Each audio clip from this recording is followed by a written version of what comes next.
इस वीडियो और एडवोकेट सुबोध गुप्ता के चैनल का उद्देश्य समाज में कानून की जागृति पैदा करना है। यह वीडियो अगर शिक्षाप्रद लगे तो लाइक, सब्सक्राइब और शेयर करना मत भूलें।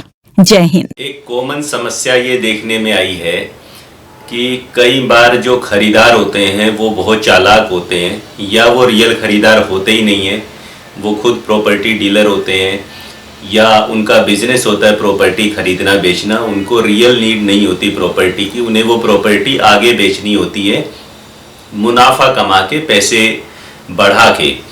तो ऐसी अवस्था में वो क्या करते हैं कि अगर आप एक भोले भाले सेलर हैं तो वो आपको फंसा लेंगे कि भाई साहब मुझे आपकी प्रॉपर्टी खरीदनी है। आपके साथ नेगोशिएट करके आपके साथ एक सौदा कर लेंगे, एग्रीमेंट बना लेंगे और आपको कुछ टोकन मनी, एडवांस मनी या अर्नेस्ट मनी, जो भी आप उसको नाम दे लें, वो कुछ पैसा आपको दे देंगे, lakh, 2 lakh, 5%, 10%, something like this. और उसके बाद आपसे समय ले लेंगे 3 महीने का, 6 महीने का, 1 साल का, या जितना भी मैक्सिमम समय आप उनको दे सकते हो। और उसके बाद समस्या पैदा ये होती है कि जब वो समय बीत जाता है जो एग्रीमेंट में तय हुआ था, मान लीजिए 3 महीने का तय हुआ था, तो वो व्यक्ति आपको पैसे देता नहीं है। और बीच बीच में भी जब आपने उनसे पैसे मांगे तो वो कहते हैं कि भाई साहब मैं अरेंज कर रहा हूँ, कुछ ना कुछ वो बहाने बनाते रहते हैं और वो पैसे टाइम पे देते नहीं है। अब सुनने में या थ्योरेटिकली या कानूनन रूप से कहना बड़ा आसान है कि भाई आपने एग्रीमेंट की शर्तों में लिख रखा था कि अगर 3 महीने के अंदर अंदर पैसे दे के रजिस्ट्री नहीं करवाई तो आप उस टोकन मनी या एडवांस मनी को फॉरफिट कर लेंगे, जब्त कर लेंगे। परंतु प्रैक्टिकली ऐसा कर पाना कई बार मुश्किल हो जाता है। उसके बहुत सारे कारण होते हैं। हर आम आदमी ना तो कोर्ट में उलझना चाहता है, ना ही अपनी प्रॉपर्टी को वो डिस्प्यूट में फंसाना चाहता है, कोर्ट कचहरी के झमेले में फंसाना चाहता है। तो इस तरह की समस्याओं से कैसे निपटा जा सकता है, इस वीडियो में चर्चा करेंगे। देखिए, पहली बात तो ये है कि सबसे ज़्यादा नुकसान इसमें आपका ही हो रहा है। एज ए सेलर आपकी प्रॉपर्टी का मार्केट रेट बढ़ गया, परंतु उसने वो प्रॉपर्टी थोड़े से पैसे देके होल्ड कर दी और आपको लटका दिया। आप तो प्रॉपर्टी बेचने निकले ही इसलिए थे क्योंकि आपको पैसे की ज़रूरत थी, चाहे आपको दूसरी प्रॉपर्टी खरीदनी हो या घर में कोई और समस्या हो। अब आप फंस गए उसके जाल में और वो व्यक्ति बार बार आपको धमकी दे रहा है कि भाई साहब प्रॉपर्टी तो मुझे ही बेचनी पड़ेगी क्योंकि एग्रीमेंट मैंने आपके साथ कर रखा है। तो इस तरह की स्थितियों से बचने के लिए पहला काम तो आपको ये करना चाहिए कि जब आप प्रॉपर्टी डील किसी से फाइनल करें तो पूरी तरह जांच पड़ताल करने का प्रयास करें कि जिस व्यक्ति को आप अपनी प्रॉपर्टी बेच रहे हो, क्या ये उसका धंधा है प्रॉपर्टी खरीदना और बेचना, या वो एक बोनाफाइड, एक रियल बायर है, एक जेन्युइन व्यक्ति है जिसे प्रॉपर्टी की जरूरत है।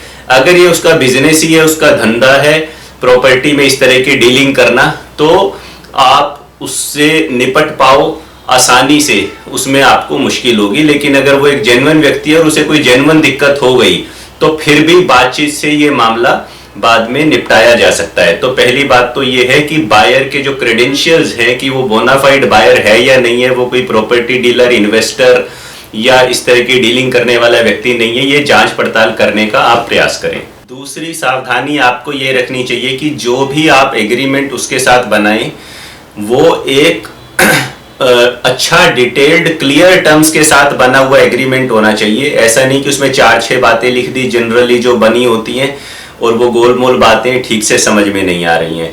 तो अगर आप एक अच्छा वेल ड्राफ्टेड एग्रीमेंट बनाएंगे, किसी एडवोकेट से सलाह लेके उसे बनाएंगे, तो उस समय इस प्रकार की ड्राफ्टिंग की जा सकती है जिससे कि विवाद उत्पन्न होने की दशा में आपके राइट सुरक्षित रहें, आपको बचाया जा सके। चलो कोई बात नहीं, फिर भी आपने जो भी एग्रीमेंट बना चुके हो आप या बनाया है, तो आपको सावधानी ये रखनी है कि कभी भी बहुत ज्यादा लंबा पीरियड मत दो बायर को पेमेंट करने के लिए। अगर आज आप अपनी प्रॉपर्टी बेच रहे हो तो ठीक है, आप उसे 1 महीने का समय दे दो, 1.5 महीने का समय दे दो, 2 महीने का समय दे दो।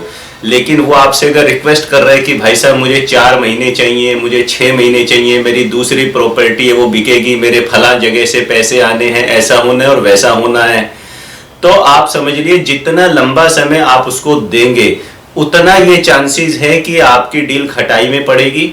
उसके पैसे की व्यवस्था हो पाएगी या नहीं हो पाएगी पता नहीं। पैसा उसी का होता है जिसके हाथ में होता है, और तभी अपना मानना चाहिए जब हाथ में आ जाए, तब तक अपना होता नहीं है।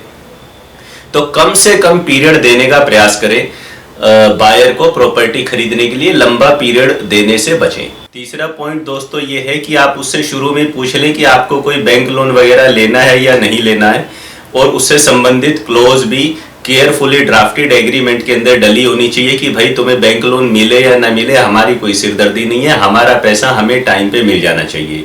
इसी तरह एग्रीमेंट के अंदर एक और क्लोज होती है, असाइनमेंट क्लोज बोलते हैं उसे कानूनी भाषा में। सरल भाषा में ऐसा लिखा रहता है कि बायर चाहे तो यह संपत्ति की रजिस्ट्री अपने किसी नॉमिनी के नाम पे करवा सकता है। तो जहां पे भी ये क्लोज आ जाए तो समझ लेना आपके कान खड़े हो जाने चाहिए, क्योंकि इस क्लोज का मतलब ही ये है कि वो ये कह रहा है आपको कि जरूरी नहीं है कि मैं पेमेंट करके मैं रजिस्ट्री अपने नाम पे करवाऊं, मैं किसी को भी पकड़ के ला सकता हूं और उसके नाम तो मैं रजिस्ट्री करवानी पड़ेगी। जहां पे बायर इस क्लोज के लिए इंसिस्ट कर रहा है, अड़ रहा है, तो समझ लीजिए कि वो खुद आपकी प्रॉपर्टी शायद नहीं खरीदेगा, वो किसी और को आगे बेचेगा, किसी और आदमी को लेके आएगा, और उसमें फिर आपको बहुत सारी दिक्कतें और कानूनी इम्प्लीकेशंस हैं उस चीज की, इनकम टैक्स एंगल से भी और अदरवाइज भी, वो सब आपको झेलनी पड़ेंगी। इस क्लोज से हमेशा बचना है आपको। चलो ये बात तो थी शुरू की सावधानियों की। अब मान लो स्थिति ऐसी है कि जो होना है वो तो हो चुका, अब प्रेजेंट में आप फंसे हुए हो, तो अब आप करना क्या चाहिए? अब आपको करना ये चाहिए कि आपको भाई साहब सबूत इकट्ठे करने हैं, एविडेंस बनाने हैं। आपको लगातार उसे व्हाट्सएप डालना है कि सर आपने इतनी तारीख को पैसे देने के लिए बोला था, आज इतनी तारीख हो गई, कब दोगे? कोई इस तरह के मैसेज डालो उसको, उससे फोन पे बात करो, ऑडियो रिकॉर्डिंग अपने पास रखने का प्रयास करो, और उसको ईमेल डालो, उसको कोई लेटर डाला है, स्पीड पोस्ट डाला है तो उसका रिकॉर्ड रखो। आपको अपने पास एविडेंसेस रखने हैं एज ए सेलर कि भाई मैंने समय समय पर इससे पेमेंट्स मांगी, व्हाट्सएप से, ऑडियो रिकॉर्डिंग से, ईमेल से, मिल के, परंतु मेरे तमाम फॉलोअप्स के बावजूद भी इसने मुझे पेमेंट नहीं की। तो आपको एविडेंसेस क्रिएट करने हैं। नेक्स्ट काम आपको ये करना है कि आपको देखना है कि भाई आपने कोई डिफॉल्ट ना कर रखा हो। जब हम कोर्ट में जाएंगे, अगर मैटर कोर्ट तक पहुंच ही जाएगा या ये वकील की टेबल तक पहुंच ही जाएगा, तो ये भी देखा जाएगा कि जब आप उसके ऊपर इल्जाम लगा रहे हो कि ये इसने डिफॉल्ट किया एग्रीमेंट का, जो पैसे जिस समय सीमा में दे के रजिस्ट्री करवानी थी ये बायर ने नहीं करवाई, तो बायर ये भी प्रयास करेगा कि वो आपकी कोई गलती, आपका कोई डिफॉल्ट, आपकी कोई कमी या ब्रीच निकाले कि भाई साहब देखो सेलर को ये करना था जो इसने नहीं करा, इसलिए मैंने ये नहीं किया। ठीक है, अब सेलर को भी कोई प्रॉपर्टी बेचते समय कई काम करने पड़ सकते हैं और करने होते हैं, जो कि कई बार एग्रीमेंट में भी लिखे होते हैं।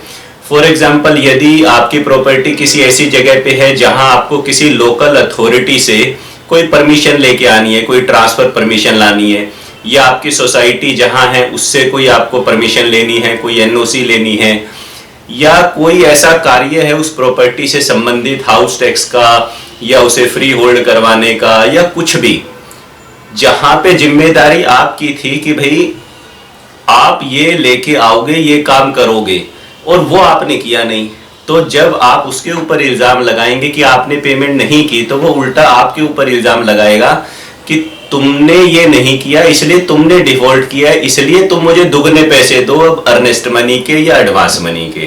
तो आपको ये भी ध्यान रखना है कि कोई बात ऐसी ना हो एग्रीमेंट में इस प्रकार की ना लिखी गई हो जो कि आप करने में सक्षम ना हो, आप ना कर पाए, या आप करने की स्थिति में नहीं हो, या आप करना चाहते नहीं हो, ताकि आपका डिफॉल्ट वो सिद्ध ना कर सके। नेक्स्ट सावधानी दोस्तों आपको ये रखनी है कि चाहे कुछ भी हो जाए, आपके कितने भी अच्छे संबंध क्यों ना हो उससे, कितना भी वो ट्रस्टवर्दी क्यों ना हो आपका, आप जब तक पूरे पैसे आपके आ ना जाएं, तो एग्रीमेंट के समय या इस दौरान कभी भी अपने प्रॉपर्टी के ओरिजिनल डॉक्यूमेंट बायर को मत देना, और घर का कब्जा, घर मकान दुकान जो भी आप बेच रहे हो, प्रॉपर्टी का पोजेशन, फिजिकल कब्जा उसको मत देना।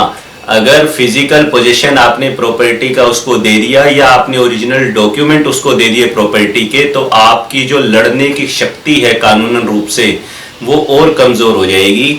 और यदि आप किराएदार को ही अपनी प्रॉपर्टी बेच रहे हो और पहले से ही उसके पास कब्जा है, तो वहाँ पे तो और भी अत्यधिक सावधानी रखने की आवश्यकता है। वो इस वीडियो में कवर नहीं कर सकते, वो अपने आप में एक लंबा टॉपिक है। चलिए मान लीजिए कि आपने बहुत बार उससे फॉलो अप किए, फिर भी वो पेमेंट नहीं दे रहा है आपको, तो फिर भी आप एक अंतिम प्रयास करिए कि प्रॉपर्टी डीलर के माध्यम से या किसी बिचौलिए के माध्यम से जो आप दोनों को जानता हो, आप उससे मीटिंग फिक्स करने का प्रयास करें।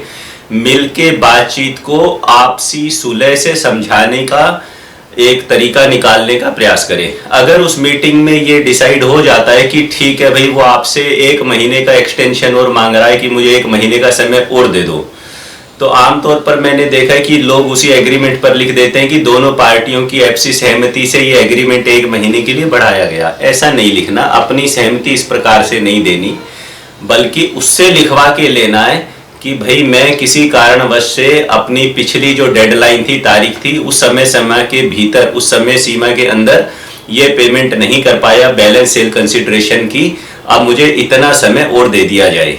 ठीक है, उससे आप लिखवा लें उस पे और उसके साइन करवा लें। आपको साइन करने की उस पे क्या जरूरत है, आपसी सहमति किस बात की। ठीक है, आपने उससे लिखवा लिया और वर्बली आप उसको बोल दो ठीक है भाई साहब, आपने ऐसा लिख दिया, मैं 1 महीने तक अब कोई फर्दर कार्रवाई नहीं कर रहा, मैंने 1 महीने का समय आपको और दे दिया, ये आपकी और मेरी बातचीत है।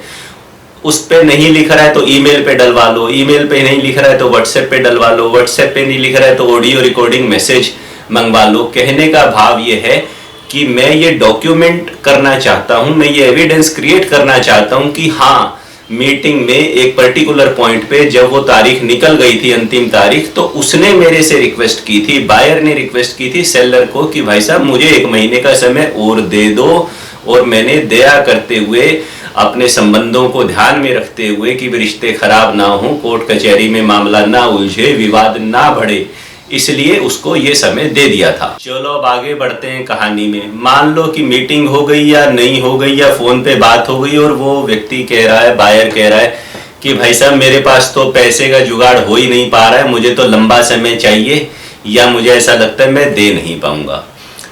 ठीक है, अब आपको ये सोचना है कि भाई आपको इसमें उसके पैसे जब्त करने हैं या नहीं करने, फॉरफिट करने हैं या नहीं करने, अगर एग्रीमेंट में ऐसी शर्त लिखी थी तो। और क्या आप इतने पावरफुल, इतने दबंग, इतने ऐसे इंसान हैं कि भाई सामने वाले के पैसे आप फॉरफिट कर लें, और वो अगर गुंडागर्दी पे उतरे या गाली गलौज पे उतरे या कुछ और धमकी देने लगे तो आप उससे निपट लें? वो आपको सोचना है, मुझे नहीं पता। तो एक चीज कागजों में लिखा होना, एग्रीमेंट में लिखा होना अलग बात होती है, उसका प्रैक्टिकल इम्प्लीमेंटेशन व्यक्ति टू व्यक्ति, पर्सन टू पर्सन डिफर करता है, उसकी नेचर पे और उसकी स्ट्रेस टेकिंग कैपेबिलिटी पे कि वो कितना उलझ सकता है, या उसके हालात क्या हैं, वो उलझना चाहता भी है या नहीं उलझना चाहता। एक बुजुर्ग 80 साल का, वो क्यों उलझना चाहेगा? आप जवान हो 30 साल के तो शायद आप उलझ जाओगे। तो अगर वो ये कह रहा है नहीं है मेरे पास पैसे, तो आपके पास एक ऑप्शन ये भी है कि आप उसे कह दो ठीक है सर कोई बात नहीं, बात को बढ़ाने से क्या फायदा, आपने इतना एडवांस मनी दिया था, इसमें मैं नॉमिनल सा ये डिडक्शन कर रहा हूं क्योंकि मेरे कुछ पैसे खर्च हो गए हैं, और बाकी पैसे मैं आपको रिटर्न कर दे रहा हूं। वैसे बनते तो मेरे इतने डिडक्ट करने हैं जो कि एग्रीमेंट में लिखे हैं, तो आपको पूरे डिडक्ट करने हैं या कम डिडक्ट करने हैं या पूरे रिटर्न करने हैं, वो आपके और उसके बीच की म्यूचुअल सेटलमेंट की बात है। मैं कहना ये चाह रहा हूं कि मामले को बातचीत से खत्म करो, कोर्ट कचहरी वकील अदालत तक मत जाने दो, खत्म करो, चाहे पैसे पूरे देने पड़े चाहे थोड़े काट के देने पड़े, खत्म करो बात को, क्योंकि उसने कह दिया है कि मेरे पास नहीं है देने के लिए। और जब पैसे आप रिटर्न करो तो उसी बैंक अकाउंट में रिटर्न करना जिस बैंक अकाउंट से उसने पेमेंट आपको की थी, और खाली रिटर्न करने से बात नहीं बनती है। जिस तरह आपने एक एग्रीमेंट बनाया था उसी तरह से कैंसलेशन डीड भी बनानी चाहिए, जहां पे लिखा जाएगा कि ये एग्रीमेंट बना था, इस तरह से ये डिफॉल्ट हो गया, सामने वाले ने डिफॉल्ट किया था, आपने इतने पैसे आज रिटर्न कर दिए हैं, अब सामने वाले का कोई राइट इंटरेस्ट किसी भी तरह का इस प्रॉपर्टी में नहीं रहा है। प्रॉपर्टी पेपर जो इसको फोटोकॉपी वगैरह दी थी वो वापस ले ली है, कोई ओरिजिनल दिया था तो वो भी वापस ले लिया है। इस दौरान उसने किसी और के साथ इस प्रॉपर्टी के संबंध में किसी अन्य प्रकार का वादा, प्रोमिस या फर्दर एग्रीमेंट नहीं किया, और भी बहुत सारी क्लोजेस उस कैंसलेशन डीड में आएगी जो कि आपको कानूनन रूप से मजबूत रखेंगी कि कल को कहीं ऐसा ना हो कि आप टोकन मनी भी रिटर्न कर दो और उसके बाद भी अगर वो व्यक्ति थोड़ी शातिर बुद्धि का है तो आपको फिर भी किसी मामले में फंसा दे कि भाई साहब मैंने तो मेरा तो एग्रीमेंट जिंदा है, मेरे पास तो पेमेंट आ गई है, अब आप मेरे फेवर में ये करिए। तो ये भी एक ज़रूरी कदम है। अब कुछ परिस्थितियों में ऐसा होता है कि सेलर बायर से मिलने की कोशिश कर रहा होता है, पर बायर एक किस्म से एब्सकॉन्ड हो जाता है, फरार हो जाता है, ना मैसेज का रिप्लाई कर रहा है, ना कोई चिट्ठी पत्री वहां जा रही है, पता जो दिया था वो अधूरा था, आधार की कॉपी आपने ली नहीं, फ़ोन नंबर गलत है या उठाता नहीं है, ईमेल आईडी है नहीं, अब मिलेंगे तो मिलेंगे किससे और बात करेंगे तो करेंगे किससे। ठीक है, कोई बात नहीं, फिर भी जो भी आपके पास उसका अवेलेबल एड्रेस है जो एग्रीमेंट में लिखा था, तो आप अपने वकील से उसको एक लीगल नोटिस भिजवाएं। अगर सारी बातचीत फेल हो जाती है, सेटलमेंट का कोई चांस नहीं है, तो प्रॉपर्टी तो दोस्तों हमको बचानी ही है ना अपनी, क्योंकि उसने तो थोड़े से पैसे देके हमें लटका दिया, हमें फंसा दिया। तो आपके वकील उस नोटिस में लिख सकते हैं भी ये आपका और हमारा एग्रीमेंट हुआ था हमारे क्लाइंट के बीच में, इतनी शर्त संख्या के अनुसार आपको इतनी तारीख तक पेमेंट देनी थी जो आपने नहीं दी। इस क्लोज नंबर के तहत मेरा क्लाइंट इतने रुपए फॉरफिट करने का अधिकार ये जो फॉरफिट कर सकता है, परंतु फिर भी हम आपको 15 दिन का समय या 1 महीने का समय जो भी आप देना चाहो और दे रहे हैं। अगर इस दौरान भी आप चाहते हैं तो आप मेरे क्लाइंट को पेमेंट कर सकते हैं और सब रजिस्ट्रार ऑफिस में अपॉइंटमेंट लेके मेरे क्लाइंट को इंटीमेट कर सकते हैं कि उसे किस दिन रजिस्ट्री के लिए आना है, वो वहां पे आ जाएगा। और फॉरफिट करने के बाद जो रिमेनिंग पैसा अगर कुछ फालतू बचता है वो भी मेरा क्लाइंट आपको देने के लिए तैयार है, उसका बैंक डिटेल वगैरह आप हमें दे दें।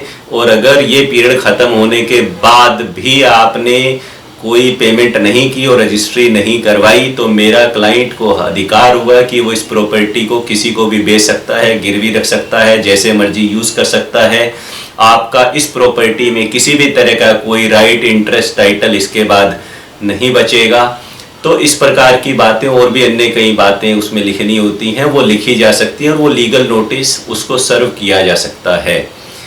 और न्यूज़पेपर में पब्लिकेशन भी आप कर सकते हो। अगर एक एडिशनल लेयर ऑफ सिक्योरिटी आप क्रिएट करना चाहते हो कि चलो भाई नोटिस तो भेज दिया, तो एक स्थानीय न्यूज़पेपर में और एक इंग्लिश न्यूज़पेपर में आप छपवा दो भाई ये वाला एग्रीमेंट मेरा इस फलाने व्यक्ति के साथ हुआ था जो इतनी तारीख को कैंसिल हो गया है, और अब कोई भी व्यक्ति इस व्यक्ति से किसी भी तरह से डील ना करे, ये प्रॉपर्टी का मालिक आज भी मैं ही हूँ। और न्यूज़पेपर ऐड में जो जो ज़रूरी बातें लिखनी होती हैं वो किसी एडवोकेट से आप ड्राफ्ट करवा लीजिएगा, वो एक न्यूज़पेपर ऐड भी आप दे सकते हो। और रीइंफोर्स करने के लिए कि आपने एक पब्लिक नोटिस इस बात का दिया था जन मानस को, सामान्य जनता को, लोकल न्यूज़पेपर में और एक इंग्लिश नेशनल न्यूज़पेपर में। अब सवाल ये है कानूनन रूप से कि क्या आप ये नोटिस भेजने के बाद, ये सब करने के बाद उस प्रॉपर्टी को बेच सकते हो या किसी को गिफ्ट कर सकते हो या उसे गिरवी रख के किसी बैंक से लोन ले सकते हो? तो उत्तर है हाँ, बिल्कुल ले सकते हो, क्योंकि आज की तारीख तक कोई कोर्ट ने आपकी प्रॉपर्टी पे स्टे नहीं लगाया है। आपने जो आपके अधिकार थे वो लीगल नोटिस के माध्यम से बता दिए हैं, उसमें स्पष्ट कर दिए हैं। जब वो पीरियड बीत जाए, सामने वाला उस नोटिस का कोई जवाब ना दे और कोई चैलेंज ना करे आपकी बात को, तो आपको अधिकार है कि आप उस प्रॉपर्टी को बेच सकते हो, क्योंकि किसी कोर्ट ऑफ लॉ ने रोका नहीं है आपको कि आप अपनी प्रॉपर्टी को बेच नहीं सकते या गिफ्ट नहीं कर सकते या मॉर्गेज नहीं कर सकते किसी बैंक के साथ। अब अंतिम जो कहानी बच गई है दोस्तों, वो बच गई है अदालत की दहलीज की। अब कोर्ट में तो सेलर भी जा सकता है, आप भी जा सकते हो और कोर्ट में बायर भी जा सकता है।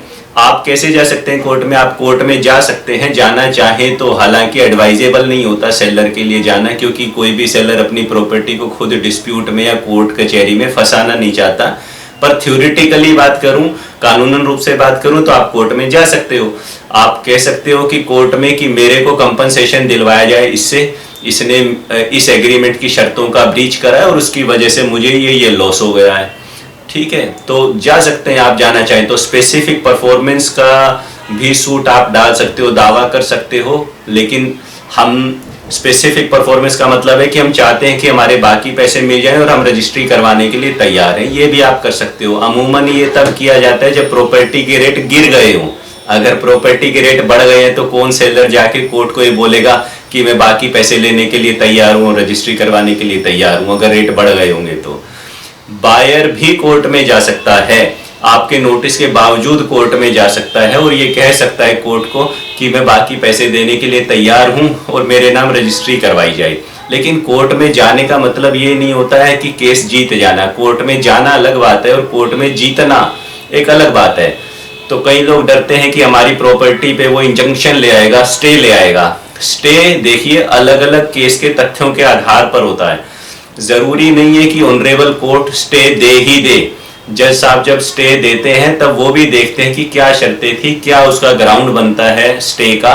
और स्टे कई बार 1 तारीख तक के लिए दे दिया जाता है। तो जब आप अगली तारीख में अपने वकील के माध्यम से कोर्ट में पेश होंगे तो आपके वकील साहब उस स्टे को चैलेंज कर सकते हैं कोर्ट में कि जनाब कोई स्टे बनता नहीं है, मेरा क्लाइंट एब्सोल्यूट ओनर है, इसने कोई डिफॉल्ट किया नहीं है, ये खुद विक्टिम है, सामने वाले ने ब्रीच किया और सामने वाला ही स्टे की एप्लीकेशन लगा रहा है, तो ये न्यायोचित नहीं है, in the interest of justice नहीं है। तो ये कोर्ट कचहरी के जो मामले हैं वो इतने सिंपल नहीं होते कि 2 और 2 4 हो गया। यहाँ कभी 2 और 2 3 हो जाता है, कभी 2 और 2 5 हो जाता है, क्योंकि केस के फैक्ट्स डिफरेंट होते हैं।